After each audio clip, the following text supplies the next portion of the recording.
नमस्कार दोस्तों, स्वागत है आप सभी का मेरे यूट्यूब चैनल स्नेह अकेडमी में। आज हम पढ़ने वाले हैं रहीम के दोहे। वीडियो शुरू करने से पहले आप सभी से निवेदन है कि कृपया मेरे वीडियो अंत तक ज़रूर देखिएगा, क्योंकि यहाँ पे बहुत सारे टाइपिंग मिस्टेक होते हैं जो कि मैं आपको व्याख्या के दौरान बता देती हूँ। चलिए शुरू करते हैं। पावस देखी रहीम मन, कोयल साधे मौन, अब दादुर वक्ता भये, हमको पूछत कौन। चलिए पहले इसके कठिन शब्द का अर्थ समझ लेते हैं। पावस अर्थात वर्षा ऋतु, देखी अर्थात देखकर, रहीम मन, ठीक है, मतलब रहीम कहते हैं, ठीक है, कोयल मतलब कोयल, साधो अर्थात हो जाती है, मौन अर्थात चुप, ठीक है।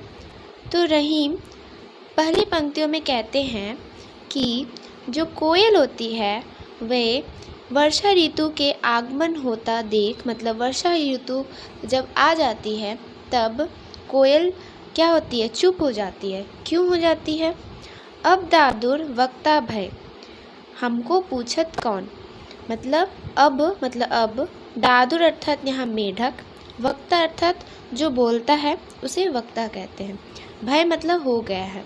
यहाँ पर रहीम कह रहे हैं कि कोयल क्यों चुप हो जाती है, क्योंकि उसे ऐसा लगता है कि जो दादुर जो है वो क्या हो गया, वक्ता बन गया। अर्थात जब वर्षा ऋतु का आगमन होता है तो तब हमें दादुर का क्या होता है, संगीत सुनाई देता है, उसकी आवाज़ें सुनाई देती हैं, ठीक है, वे बोलने लगते हैं, ठीक है। तो हमको पूछत कौन, तो कोयल यह सोच के चुप हो जाती है, मौन हो जाती है कि अब हमें कौन सुनना चाहेगा। अब तो सब मेढक की आवाज़ सुनेंगे, क्योंकि अब वो बोलने लगे हैं, वक्ता हो गए हैं। तो यहाँ कवि रहीम ने हमें यह समझाने का प्रयास किया है कि जो बुद्धिमान व्यक्ति होते हैं उन्हें कभी कभी ऐसा वक्त होता है जब प्रतिकूल समय होता है, वहाँ पर उनकी बातें को कोई सुनना पसंद नहीं करता है। तो बुद्धिमान व्यक्ति क्या करता है, वहाँ पर मौन धारण कर लेता है और अपने अनुकूल समय का इंतज़ार करता है, ठीक है। वहीं क्या होता है कि जो अज्ञानी व्यक्ति होते हैं, ठीक है, उनका बोलबाला होता है, ठीक है। चलिए आइए देखते हैं इसके प्रसंग को हम कैसे लिखेंगे। प्रस्तुत दोहे में कवि रहीम ने ज्ञानी व्यक्ति की विशेषता को दर्शाने का प्रयत्न किया है। चलिए अब इसका अर्थ विस्तार से समझते हैं। उपरोक्त दोहे के माध्यम से कवि रहीम कहते हैं, जब वर्षा ऋतु का आगमन हो जाता है तब दादुर अर्थात मेढक वक्ता बन जाता है, अर्थात बोलने लगता है।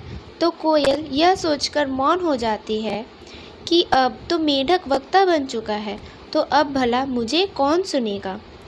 कवि के कहने का अभिप्राय यह है कि कभी कभी ऐसा वक्त आता है जब ज्ञानी व्यक्ति को कोई सुनना नहीं चाहता और अज्ञानी व्यक्ति का बोलबाला होता है। तब ज्ञानी व्यक्ति को सदैव मौन होकर अनुकूल समय की प्रतीक्षा करनी चाहिए। इसमें विशेष यह है, प्रस्तुत दोहा ब्रज भाषा में रचित है तथा यहाँ कोयल की तुलना ज्ञानी व्यक्ति से तथा मेढक की तुलना अज्ञानी व्यक्ति से की गई है, अतः यहाँ पे उपमा अलंकार है। आशा करती हूँ दोस्तों आप सभी को मेरा वीडियो पसंद आया होगा। यदि पसंद आया तो please like share comment and subscribe करें। धन्यवाद।